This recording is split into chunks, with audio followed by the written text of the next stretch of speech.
I'm especially happy to introduce a good friend of mine, Adiza Bajoko, from the Hip Hop Chess Federation in Oakland, California. Adiza and I met several years ago, and I had heard about the hip hop and chess, and I thought, that's pretty cool, we need to do something.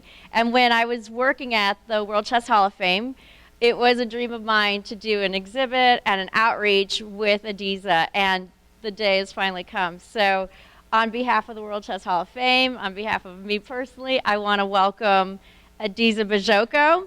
And I'm also very excited to introduce Riza from Wu-Tang Clan. Riza is a founding member. He's a movie star, he's a director, he's a producer, he does all the multimedias. And the great thing about Riza is he's good friends with Adiza.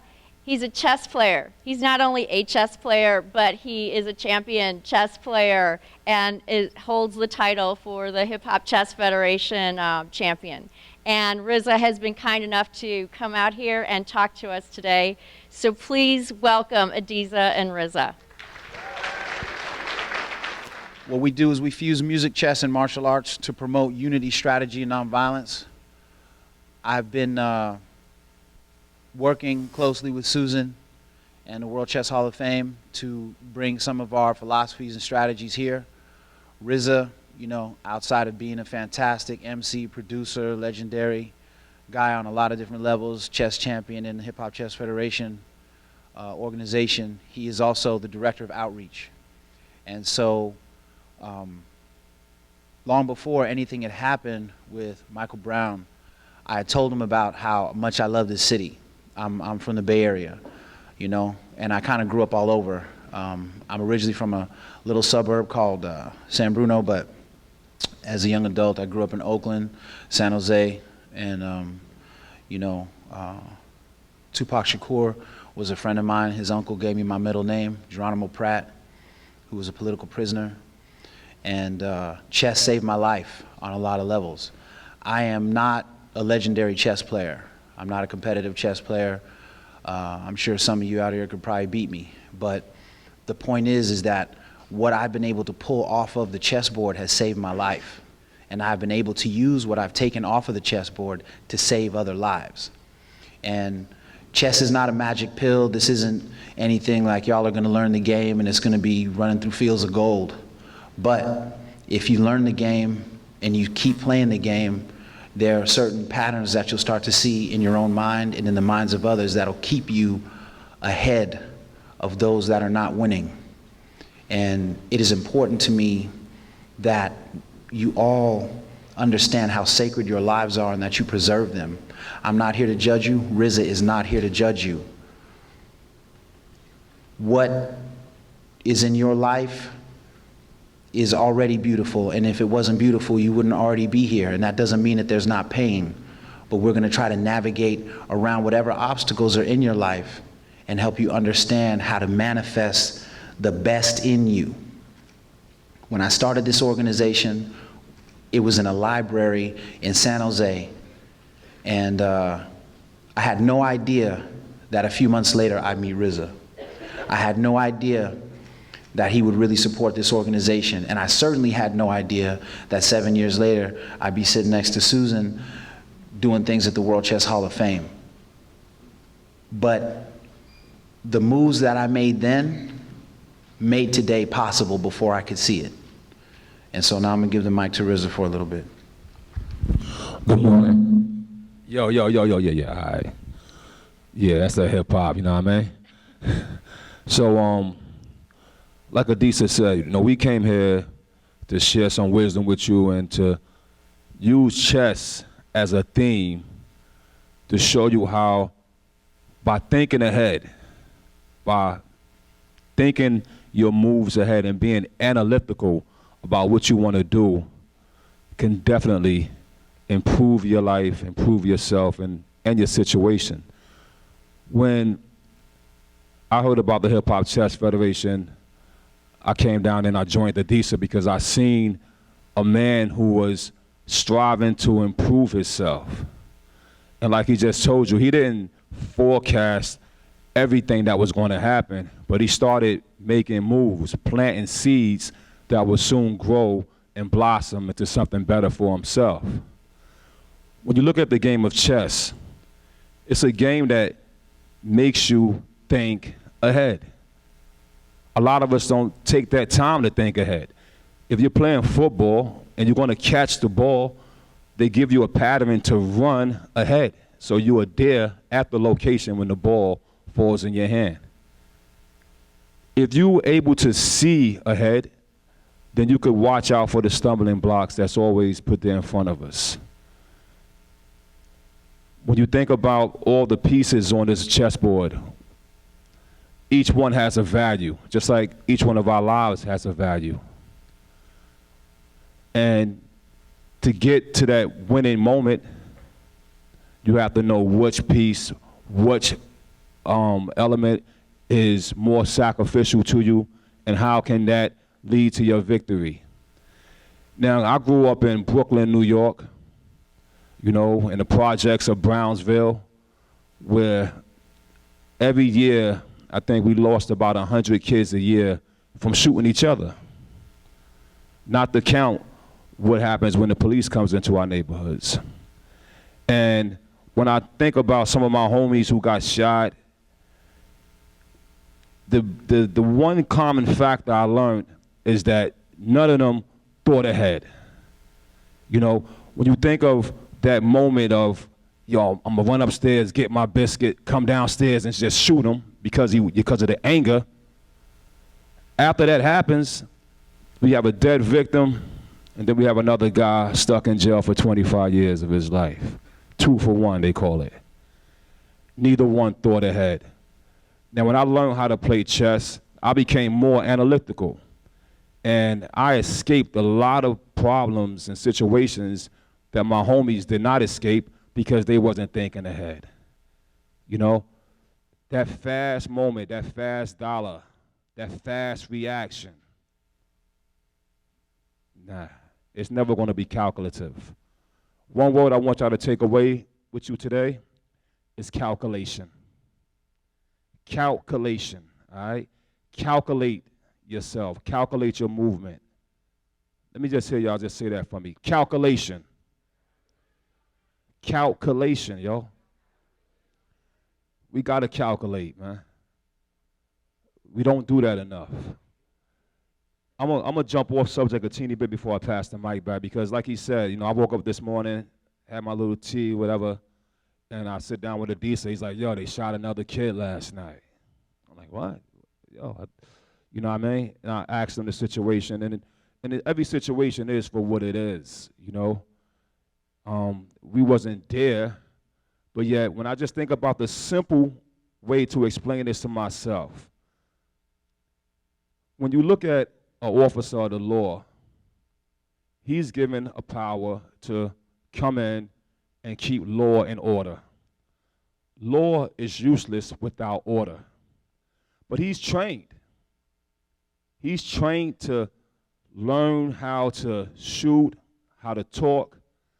And when I thought about, and I say this to the law enforcement, when I thought about how can a man who is trained to shoot don't shoot properly. What I mean by that, when we was in New York watching the news about Mike Brown, and they said, you know, the guy jumped out and he shot him, I was like, well, he's a trained officer. I played a character in a TV show as a police officer, and we have to go up and train how to shoot. And you can shoot in the leg, arm, hand, shoulder because you are trained. You could even shoot in the air. If somebody's shot in the air right now, we all gonna duck, get low, and watch out. But to shoot directly, meaning he's not living up to his training. He forsake this training. At the same time, when you look at ourselves, and as you know, I travel the world because of hip hop music, and I've seen how the rest of the world look at us. When they see us get mishandled, shot at, treated like cattle in certain situations, we don't build world empathy And the reason why is because the image of us is something that's totally distorted. If you take a movie like Menace to Society, which I'm sure a lot of you may have in your collection, in the beginning of this movie, the man walks out, or the kid walks into the store, he steals a beer, shoots the Chinese guy right in the head, right? And shoots his wife. Now this movie is shown around the world. That's the image of us. So there's a natural fear of us because of our imagery, because of how we present ourselves. And so when this comes back to empathy from the rest of the world, you don't get it because they're looking at us as, nah, they're threatening. You know what I mean? You see somebody with dreads in the movie, he's always a gangster. He's always a killer. So if he's always a killer, when they come at him, they're going to look at him as what? As a killer. So that reflects back on us as well, our image. Now, if you think about how can you forecast yourself? Earlier when we was outside and some of y'all students started walking in, there was one gentleman who walked in with a suit on, and I heard the coach tell him, Mr. Johnson told him, "Oh, you look good today in a suit." If each one of us was in here with a suit, dressed proper to impress, the idea of a threat from us would be eliminated. So a young man who's walking outside in the morning, you're getting up, you're about to head towards your day, think about how you look when you walk out the door. Think about where you're going. Forecast your movements, yo. You know what I mean? I'm a hip-hop dude. I came from baggy jeans, Timberlands, and hoods with the biscuit tucked right here. You know what I mean? That's how we did it. But that only led to arrests and brothers getting shot in my neighborhood. We got a lot to talk about today, you know what I mean? But that was on my mind first because of that young brother yesterday. And we're going to keep going with this hip-hop chess theme for y'all and martial arts. The thing about martial arts is it's another way to train yourself and prepare yourself to defend anything that comes against you. You know, offense, defense, both has its play in the world of life, yo.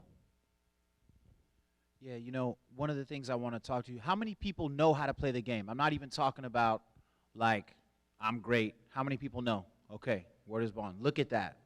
All right? This is a good number. Now, if you don't know how to play the game, don't worry about it. But if you do know how to play the game, I want you to teach somebody in your community that does not know. I want you to teach someone in your community that does not know. Now, if you don't understand the history between hip-hop and chess, I'm going to give you a quick lesson.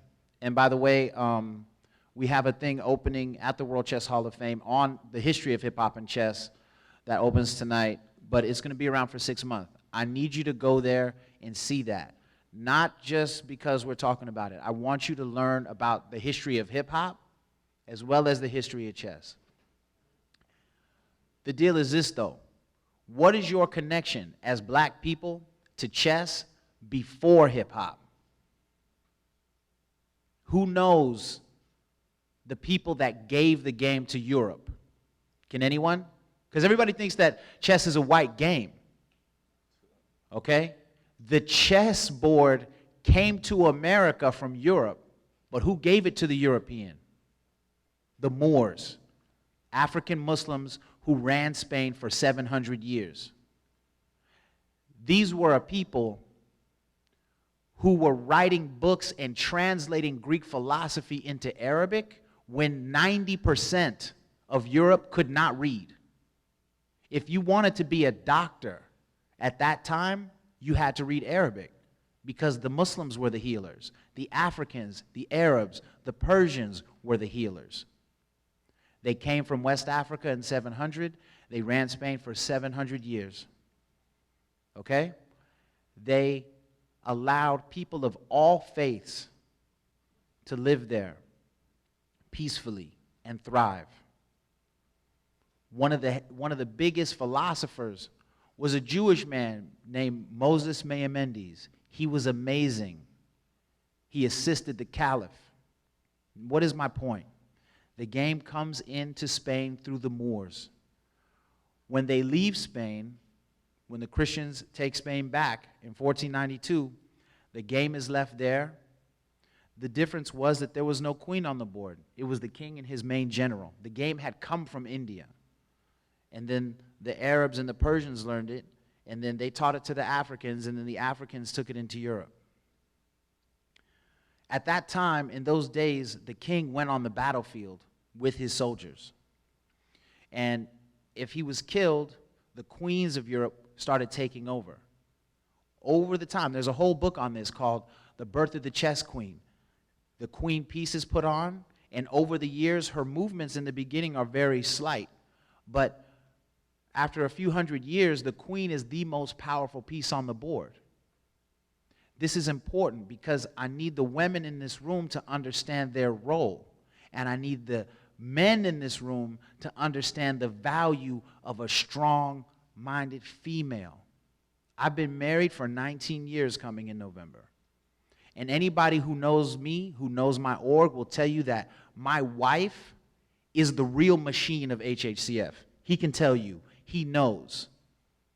She's coding computers. She's doing the banking. She's coming up with digital platforms to market the organization. She teaches a hip-hop dance and cheerleading team that wins national and international titles. This is a strong black female. She is the strongest piece on my board. She defends me at all costs, and I make sure that my squad defends her at all costs. We have to learn to see ourselves as kings and queens, like really mastering your own destiny, really. Because everything comes down in chess to options. The problem is, who controls the illusion of your options? Who controls the illusions of what you believe you can be? You have to understand that you have much more choice in your ability to thrive and live great than you believe you do. That's part of why we're here. But everything that we're talking about, we can't give you in this moment. We need you to trust that we're here from a place of love. Because I have sons and daughters who look like many of you in the crowd. And I don't need to know you to feel the empathy. I don't need to live in St. Louis to see black males and females out in the streets and want the best for them. I want the best for you because I know you deserve it.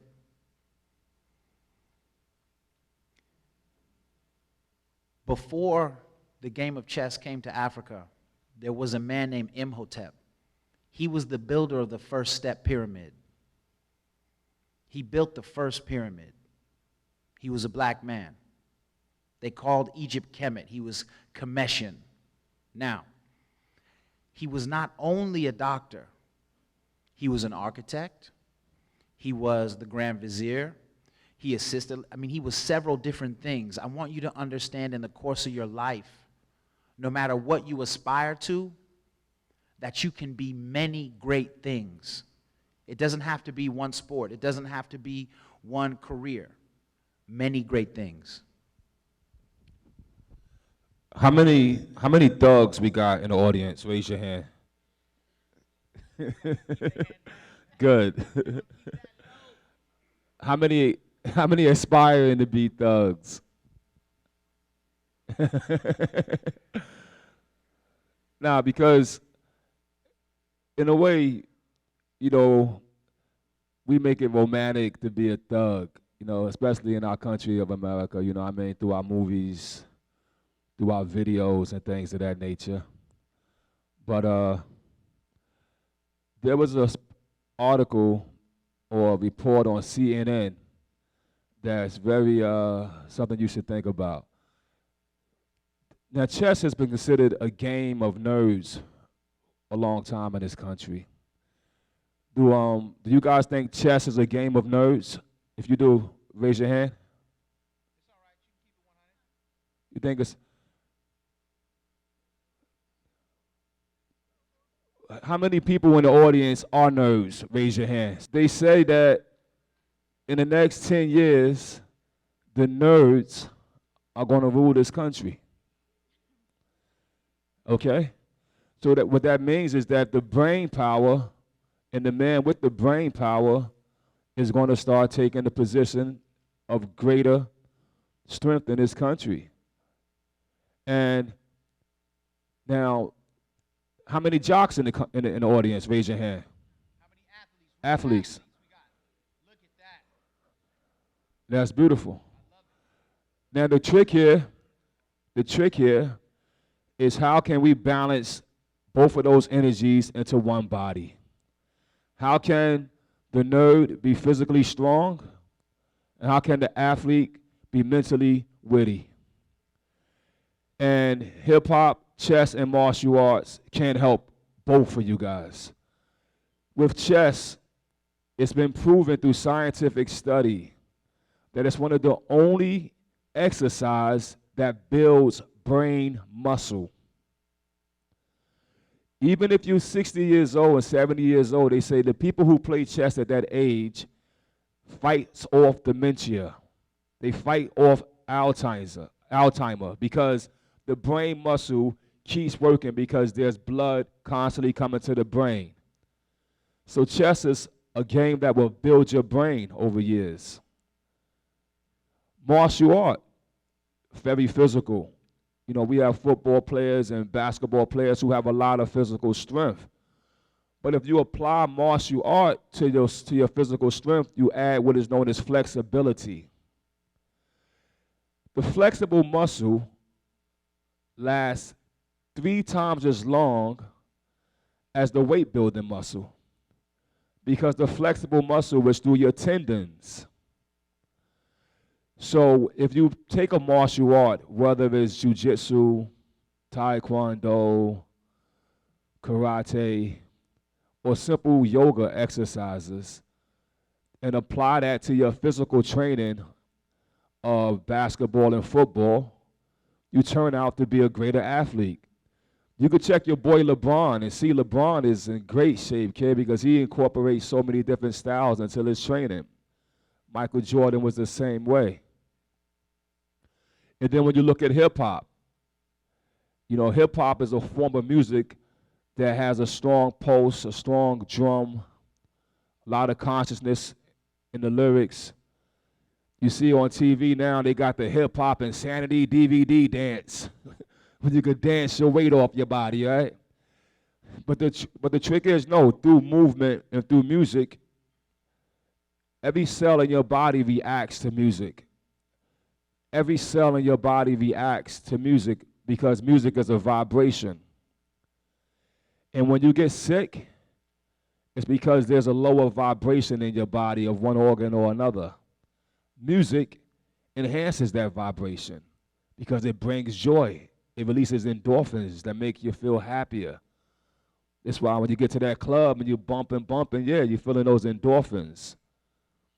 So hip-hop, chess, and music are 3 elements that we strongly advise you guys to incorporate into your life.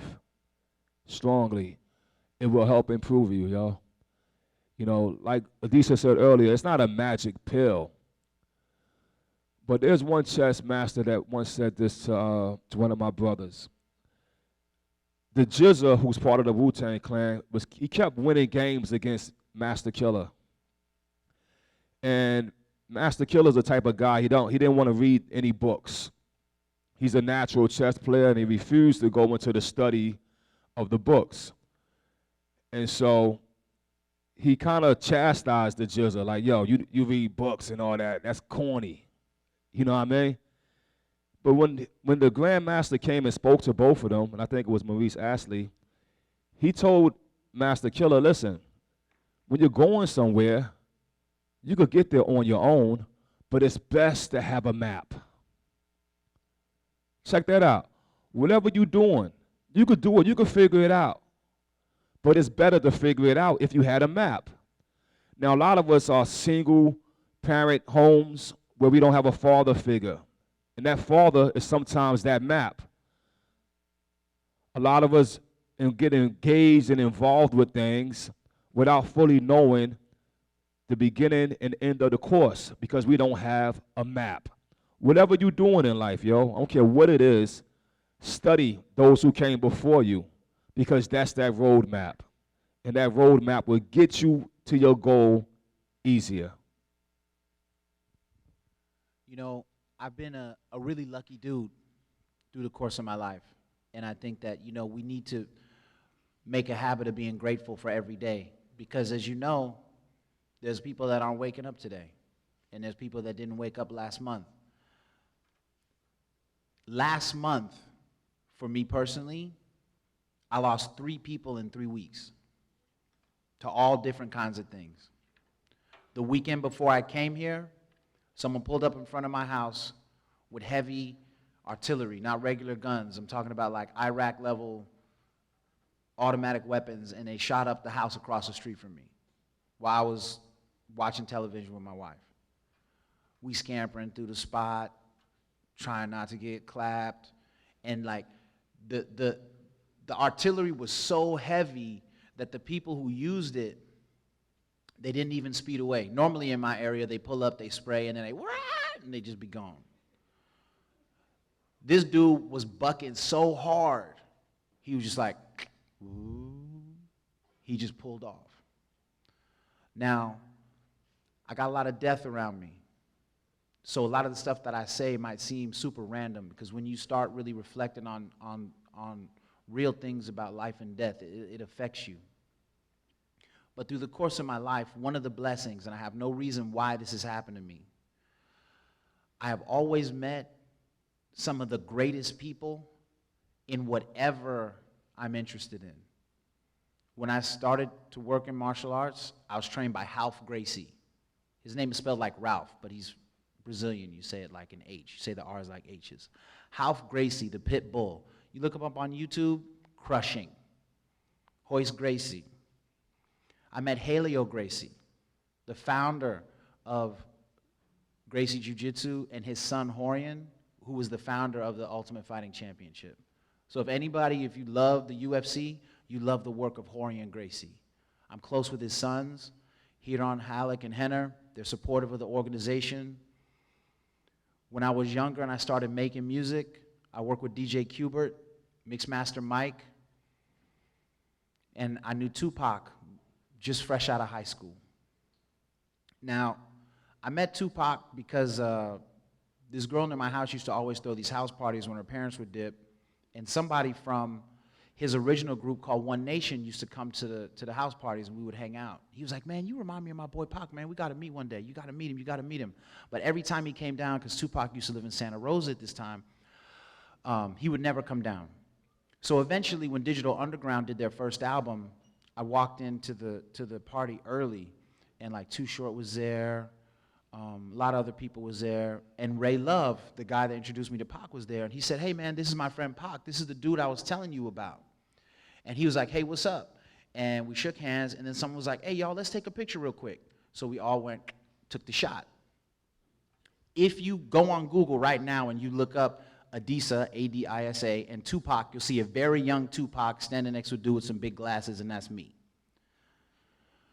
Me and Tupac became really cool, but we didn't become cool through hip-hop. Hip-hop was part of it, but really it was about his uncle, Geronimo Pratt, who was a political prisoner. If you remember, who was O.J. Simpson's lawyer?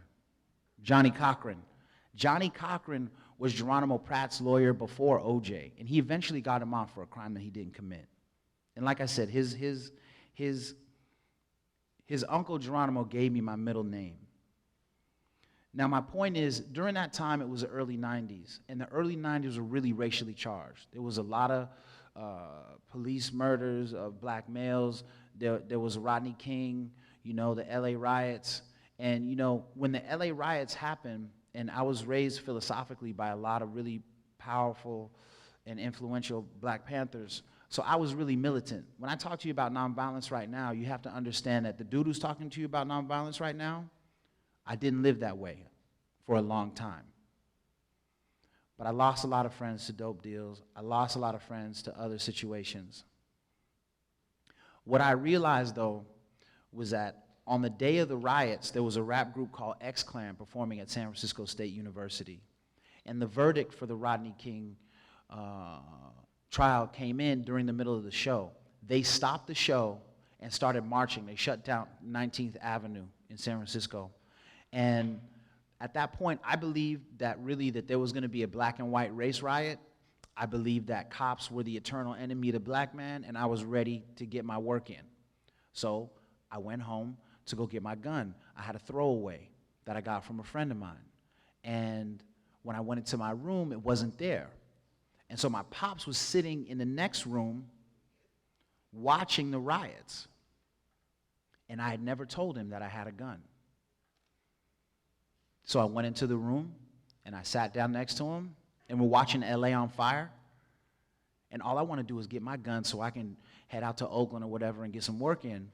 And I said, I didn't look at him. We're both looking at the TV. I said, where's my gun? And he just sat there for a few minutes, and I was like, where's my gun? I need my gun. And he just turned to me, he said, son, your gun is gone.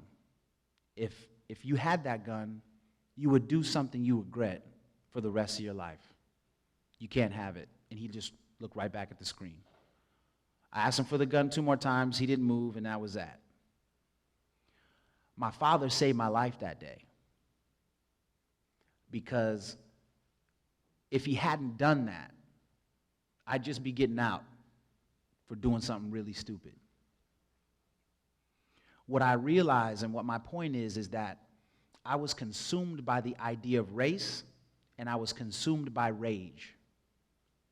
If I would have let those several years of rage get to me, I would have made mistakes that would have prevented me from being here. Mastering your anger is one of the most important things any black man or woman can do. Mastering your anger. Now, when I say mastering your anger, that sounds a little too philosophic and whatever. Here's what I'm saying. You have to learn how important it is not to strike, just as important it is that you learn when. More often than not, when you think you're justified, you still shouldn't strike. I'm not asking you to be a punk. I'm not asking you to get beat up on the block. I'm not asking you to walk around being soft, getting robbed. But I'm telling you, if you learn how to move clearly in your life, in your neighborhood, in your school, that you will realize that a peaceful path is always the best decision. The Game has a song with Nas called Letter to a King. And in that song, they're writing a letter to Dr. Martin Luther King, and they're talking about how they thought that nonviolence was so soft, but they realize how wise it is. I hope you look that song up, and I want you to understand that race and rage, as real as they both are, is temporary. 100 years from now, all our bones going to be in the earth. And unless somebody's doing DNA checks, they're not going to be able to know what's what. But you are here black now, and things are real now. But you can't figure them out if you don't know your history. You can't figure them out if you don't know how your family got to St. Louis. Where were they before St. Louis? Where were they before? They were before St. Louis. You have to investigate time in figuring out who you really are, so you can figure out how you got here. Because that map he's talking about is very real. When you're playing chess, you exchange moves. They have a thing called the poison pawn, where someone kind of leaves their pawn out. There's nothing to really defend it. And so oftentimes someone will run out with their queen and they'll get that pawn. When they pick that pawn up, though, they kind of offset the space on the board, and your opponent can now chase your queen down, take her out, and start killing you. On the board, that pawn is insignificant. From a points perspective, it's only 1 point. But when you lose the queen, you just lost 9 points, and you lost the position, and then you lose your king. You have to understand that on the street, that poison pawn is, yo, let's go jack this fool for his phone real quick. Yo, hold my weed for me, bruh. All of that is a poison pawn. All right? You need to understand that you don't have to accept everything that someone tries to hand you. You need to understand that not picking that up doesn't make you weak. You have to understand what's valuable in the long term. So what you picked up at move 3 completely affects the reality of move 30. Now, if we're playing Scrabble and I give you it's your turn and you don't like your letters, what can you do? You put the letters back, right? You mix it up, you pull a new set. Life ain't like that. You have to move. There are no new letters. This is real. This is right now. There are no new letters. This is chess. You have to move. So I hope that you understand that your life is sacred and you need to take the movement that you make very seriously because it absolutely will affect move 30. The moves you make now will affect how you are at age 30, for real. On the chessboard, pawns move a certain way, bishops move a certain way, castles move a certain way. Kings and queens are known by their movement. How are you moving right now? Are you moving like a pawn? Are you moving like somebody who don't know what they're doing? Are you moving like you're just walking forward, destined to come off the board? Can you respect the unity in the diversity on the board? The knight doesn't move like the bishop or the castle or the queen, but they work together to get something done. When I talk to Riza about certain things, he gives me a different perspective because I don't think like him. And when he talks to me about certain aspects, I say something that he didn't think of because I don't think like him. But we're looking toward the same place. You need to look at the people you keep around you. Are they really good for you? I already know a ton of kids where I worked originally. I work in San Jose right now. I worked in the Mission District of San Francisco. Mission District is super deadly. And a lot of the kids, this kid, he came from out of town. He was from Ohio. He came to Cali. And he used to run with this group of kids that were real dudes that robbed cats and jack cats, had been shot, never go to the hospital, just take the bullet out, do their thing. And when he would walk with them, I pulled him aside. I said, man, why are you hanging out with them dudes, man? I said, man, this is bad. I said, when I see you, you look like a lamb walking around with lions. They're going to kill you, bro. You don't know who you in the presence of, and you trying to be a lion, but that ain't your nature, player. You gonna come up short. He was like, nah, these dudes got me, DC. You don't know, man. Okay. A few weeks later, they was on the corner, and the police ran up. What's up? Everybody at the same time put their weed in this fool's jacket and bounced. Everybody. He just standing there holding the weed. The cops look at this dude, and they knew he was so square, he couldn't have been slanging all this weed because he looked so stupid. So they didn't arrest him. They asked him, well, who threw all this weed on you? He was, oh, man, I don't know, you know. He come to school, and the dudes is at school laughing at him. Yeah, bro, we just threw all the weed on, bro, and bounced. So I seen him, I said, I told you, didn't I? Didn't I tell you they was going to do that? You understand now? You ain't built for that. The truth is, most people aren't built for that. If you give a gangster a real shot out, he takes it. These streets don't love you. They only take you away from the people that do. Word up.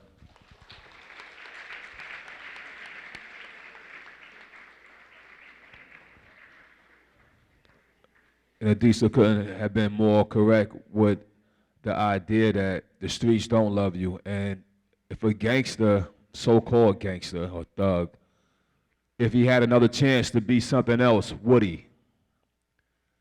If he had another chance to be a doctor, lawyer, minister, construction man, would he? There's a movie they made called Brooklyn Finest that talks about the corruption inside Brownsville, East New York, Brooklyn. And this movie is based on a true incident that happened in the neighborhood where there's a young guy, maybe about 15 years old, got a hold of a gun. I think he ended up shooting about 8 people, killed a few, wounded a few, and ended up in jail. There's a buddy of mine who grew up with me since I was a kid who got into some desperate moments, and he does a robbery. I think he maybe caught like a 100G robbery, but got caught 2 days later. He goes to jail. Now, at the time, this brother was the leader of all the Bloods in Brooklyn. And he sits in jail for about 7 years. And he reads one of my articles while he's in jail. Because when he came out, we had a chance to talk. And he read one of my articles. And in this article, I said, RZA is a nerd. I said, because I admitted to the world that I'm a nerd because I'm a kid that like beat machines, I like keyboards, I like computers. I'm into all kind of electronic gadgets. You know what? At the end of the day, yo, I'm a nerd. I like chess, and I'm not shy to be a nerd. Now, this guy was known as the leader of the Bloods. All right? He had hundreds of dudes underneath him. When he came out of jail, some brothers who knew us put us back together, and we sat down and we started talking at my house. And he came to my house, a nice mansion. He's seeing me living good. He see my kids living well. He's impressed. And we started talking. And he said, yo, when I was in jail, I wrote like 20 scripts. And I wrote 5 books. He said, I read one of your articles, and when you said you was a nerd, it clicked in my head. Like, yo, in all reality, I was a nerd. I just was a victim of my environment. And this dude, I'm telling you, this dude had the neighborhood in fear. But at the end of the day, he said, yo, I'm just a nerd, yo. And then he said, yo, and I'm going to tell you something. You remember that kid that shot all those dudes in Brownsville, shot about 8 dudes and went to jail? I said, yeah. He said, well, he's in jail now, and I served some time with him. Inside the system, he's the #1 guy that fixed all the computers. He fixed all the computers in the jail. He's the smartest guy in there. And he said that he was a nerd. And they talked about why did he do what he did. And he said, when he was young, some of those dudes bullied him. They stole his bike, spit in his food. And when he got older, he just had anger in him. And when he rolled on him, when he got his gun, and he got this bravado inside of him, because a gun makes you feel real brave, yo. You know how it is. You feel this extra bravado. And he went out there, and he started executing foolish ideas. But the point of it is, this dude is a genius, but never given an opportunity to express himself. When we look at, let's go back to the chessboard for a second. And I noticed earlier a lot of you guys play chess. When you play chess, how many people like to win? Raise their hand. When you win, do you feel this victory, this charge of emotion? Like, even to the sports players, when you win the game, don't you feel like you're on top of the world? Can we agree? And when you lose, how many times when you lose, you feel like, oh man, I lost. You feel that pain of loss. But check it out. When you playing chess or you playing sports, when you win, the person who lost could play again. When you lose in a game of chess, you don't lose your life. You get the same thrill of victory and the same agony of defeat without causing any kind of social unrest, without causing any kind of physical damage. One reason why I play chess a lot, and I bring my boys, and I got some guys from Long Beach and from Compton, we play chess together, and these guys is gangsters, but we'll sit there all day and play, and basically we like, yeah, I'm gonna kill you, you know what I mean? But the death only happens on the board. Or when you see the sports team get together, I got my son who played for his basketball team in high school, and they usually go through the whole season losing the whole season. Like, they can't play for crap, yo. But they play, they happy, and when they lose, they still smiling. Because why? Because there's a chance to play again. There's another day.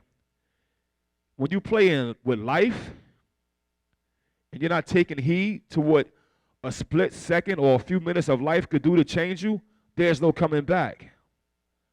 So the gangster who did the drive-by and shot the kid, he can't change that. He can't change the death he caused, nor can he change the penalty he put upon himself. When we keep pushing this idea of being analytical in chess and thinking ahead, I know that it could stop teenage violence. I think it could even stop teenage pregnancy. Because if you're thinking, yo, you're going to think about what's going to happen after this. Most of us never think about what's going to happen after what we do. There's a system of thinking that was given to me in New York. I'm going to share with y'all. If you got a phone, a pad, or if you got a good memory, I'm going to just give you a pattern of thinking that was given to me and has worked. I promise you this has worked. All right? These are called the 12 jewels of life. And these 12 jewels, every man must obtain to have a complete life. The first is knowledge. Knowledge, that means to know, to look, observe, and respect everything before you react. That means when you walk into a room, the first thing you're going to do, you're going to walk in, you're going to look, observe, and respect the situation. When you go on to play your sports game, you're going to look, observe, and respect what's happening before you react. The second thing is wisdom. Wisdom is an expression of knowledge. It's the manifestation. It's the words. After you know, after you did the knowledge, now you can react. Now you're acting upon what you know. A lot of us talk without knowing. We do and act without knowing what we're thinking about or what's going to happen. After you get knowledge and wisdom, you bring forth understanding. And understanding is a clear picture that we all can see what it means. When you understand something, that means it's clear to you and it's clear to others. So after knowledge, wisdom, there comes understanding. Then a man should strive for freedom, justice, and equality. Now, freedom operates under the law of justice, meaning I'm free to smack him in the face, but now justice must apply, because justice is a reward or penalty for my action or my deeds. So being that I know that justice will apply to me, that keeps me at equality. Do unto others as you have others do unto you. Now, once we obtain these first 6 jewels, the next thing for a man to get is his food, clothing, and shelter. Once you got food, you're nourished, clothing to clothe yourself, shelter to protect yourself in the atmosphere, and that's mentally as well as physically. Food could be food from the tree of life or the food of knowledge or the food from the Bible. Clothing could be how you clothe yourself, how you carry yourself. Clothe yourself or cloak yourself with righteousness. Shelter is to protect you from an evil atmosphere or the shelter you put around you through your group of people, your circle of people that protect you from the evil atmosphere of the world. Then after that, love, peace, and happiness. What's love without peace? And what's peace without happiness? These 12 jewels, I promise you, if you strive for those in life, those are the true bling blings, yo. That surpass money and everything. You get these 12 jewels, I promise you, you're going to have a joyful life, yo. Word is bond. Make sure you look into the 12 jewels online, and also you should get the wu-tang manual or the Tao Wu. You can understand much more of his philosophies because they're important. I'm going to pass the mic to Susan Barrett from the World Chess Hall of Fame, and after that we can open the floor up to questions if you have them. And understand that, like, this man has sold millions of records. He's toured the world several times. All right. He's in the process of putting together his latest wu-tang album, A Better Tomorrow. And that album, he let me hear a little bit in the ride over, and I guarantee you it's straight banging. You're going to love it. But really what my point is that, and this is very real, one of the things that has happened in the black community is that we have lost respect for learning from our elders. One of the reasons Maurice Ashley was telling Master Killer about that map is because there's no need for you to go get punched in the face for no reason if I can show you how to bob and weave. The OGs know how to bob and weave. We can help you navigate pitfalls that you don't need to take. I asked Maurice Ashley, the first black grandmaster, I said, what's the biggest difference between the street hustlers and the classically trained? He said, well, because the classically trained are reading and they have like a mentor, they already know what moves not to make. Whereas a street hustler will make those moves 100 times and keep losing, and then he figures it out. The classically trained player, he's going to learn that so early, he always knows, oh, I shouldn't put my knight to the outside. 9 times out of 10, that's going to be bad for me. But the street dude's going to keep putting it to the outside, and maybe 100 games in, he'll figure it out. What I'm saying is this, and I'm telling you this from a place of sincerity, because I don't have much else. I'm not a rich man, all right? But my sincerity believes that we can find a solution. I've never abandoned any of the kids that I work with. I've never abandoned any of my friends because I believe that my sincerity will make the solution happen. If you have something that you want to ask him, or ask me, or ask her, or ask DJ, or ask any of the elders you know, your aunties, your uncle, take the time to ask them, because they're not always going to be here for you. He took time out from recording just so he could come here.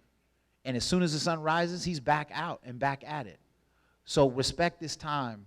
If you have something in your heart or your mind that you want to ask, whatever it is, feel free to do that after Susan Barrett speaks, okay? I have a couple questions, and I'm wondering if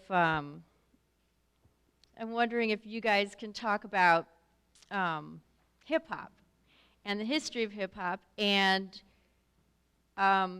why there's such a negative connotation now. I'll speak real brief on that. I think the first thing is that when it comes to anything that black males have ever done artistically, it's always been attacked by mainstream society. If you look at blues, white people thought blues was the devil's music. Then black people started doing rock, and that was the devil's music. Then we started doing jazz and everything else. It's always attacked what we do. And we don't have to explain all the time what we do. But we are always attacked for our art, and that's okay. But the other part is that a lot of the intelligence inside hip-hop is not always honored. Some of the coldest lyrics, some of the wisest things I've ever heard have come from rappers. Some of the most beautiful, heartfelt things that bring me to tears at times, have come from different MCs that I don't even know. Right now, you see me, I'm rocking this Kendrick shirt, right, with the little king piece right in the eye. Now, when Kendrick did that song, what was it, last year, when he was smashing on everybody? What song? What was that song? Control, right? Everybody was playing it. Everybody had it. And every website was talking about it. But he's got a new song out right now. What's it called? It's called I, right? But are the radio stations pumping it? Do you see the video all the time? No, because they want to show you Kendrick at his most angry and his worst much more often than they show you Kendrick in his clear-minded, right self, loving his people. That is not an accident, and you need to understand that. When you think about hip-hop and where it started from, it started in the streets of New York, right? And it came up when, during the early 70s, New York was filled with gangs. Puma gang, Spades, and all these gangs had found a way to express themselves without violence, and that became hip-hop. Hip-hop had become the answer to violence. So whether the guy was breakdancing and battling or the DJs would battle each other from different neighborhoods, and the MC would battle each other. That was hip hop. So this same aggression that they was using to fight and kill one another has now been turned into just a verbal fight, a musical fight. And there's something healthy about that. It's okay to, think about, the jazz players or the musicians that would come and they have this big, who could play the best guitar or who could do the best jazz licks. That's all fair because that's healthy. Hip hop was made or came out of us finding a way to express this anger and this energy without physically causing harm. And it's been doing it for years. The Wu-Tang Clan, when we came out, we realized also that this battle energy that we had and this aggression that we had, we could turn it into lyrics and we could turn it into a business. The reason why we chose the name Wu-Tang, because Wu-Tang is a martial art. And within that martial art, they're known for their sword technique. And so we took the analogy that your tongue is like a sword. In the book of Revelations, it says, the Son of Man came, and out of his mouth came a double-edged sword. And with this sword, he used it to smite the nations. We took that literal, like our tongue is our sword. And we could use this to fight and to attack and to defend. And thus, this is how Wu-Tang was born. The beauty of it is that, we used to walk around like samurais. We used to ride the train to other neighborhoods looking for other rappers to battle them. And if you was just an outsider looking in, you would see guys on the corner, and you would think a fight is about to happen. But no, it wasn't a fight. It was a cipher. And we'd jump in, and, the guy may be, yo, I cut your head off and drop it on the floor. Take it home to your mama. You know what I mean? But it's just a verbal expression, so there's nobody getting hurt there. It was a way we found to express ourselves and to express this young aggression that everybody's going to have, every American. Look at somebody like Eminem who came and he's able to tell his life story, talk about, his mom's on drugs, his baby mother, destroying his life, his own pain. And he's an angry white American. But he's not out, some of them will go out and wind up become serial killers, right? No. He found a way to express all that aggression through music and through hip-hop.